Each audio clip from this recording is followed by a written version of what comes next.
I refused to falsify financial reports. 6 months later, my entire department followed me out the door. Your signature goes here, my boss said, sliding the quarterly report across his mahogany desk. That moment turned when I realized the numbers were manipulated and changed my career forever and triggered what Wall Street later nicknamed the Great Intraday Walk. I'd been chief investment officer at Meridian Capital for 11 years. We weren't the biggest firm on Wall Street, but we had a sterling reputation and $4.2 billion under management. Our clients trusted us with their retirement funds, college savings, and family legacies. That trust was exactly what our new CEO brought in after a merger with Atlantic Financial was willing to sacrifice for a short-term stock boost. These projected returns are fiction, I said quietly, pushing to report back. We can't tell clients we're expecting 18% growth when our actual models show 7% at best. Everyone adjusts projections, he replied with a dismissive wave. It's just marketing. We'll update the numbers next quarter if needed. That's not adjusting. That's lying, I said, standing up, and I won't sign it. His expression hardened. This isn't optional, Catherine. The board meeting is tomorrow. I gathered my things and walked out without another word. By evening, I'd emailed my resignation to the board and our legal team, explicitly stating why I was leaving. I expected to be escorted out the next morning. Instead, I found the CEO had told everyone I'd had a family emergency. The doctored report now bore the signature of my assistant director, James, who looked physically ill when I stopped by his office. I have 3 kids in college, he whispered. I couldn't say no, I understood. Not everyone can afford principals. I cleaned out my office, hugged my team, and walked away from a 7-figure salary. 3 weeks later, I received a call from Eleanor Winters, our largest client, Pernt, a widowed philanthropist with a $340 million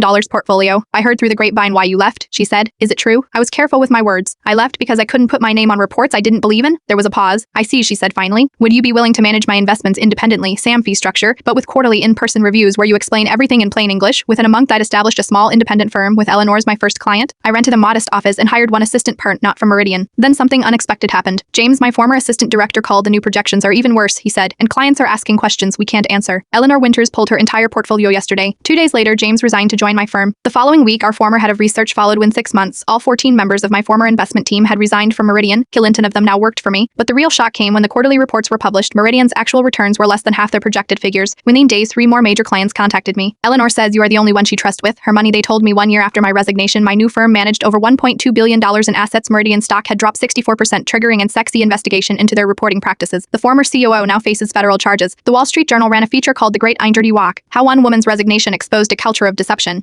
Last month, James and I had lunch with Eleanor, now our firm's chairperson. You know what amazes me, she said. Hakshanen thinks what you did was extraordinary, but all you really did was refuse to lie. Sometimes the most powerful statement isn't what you say, but what you won't put your name on, and sometimes when you walk away from something on principle, you find you are not walking alone for very long.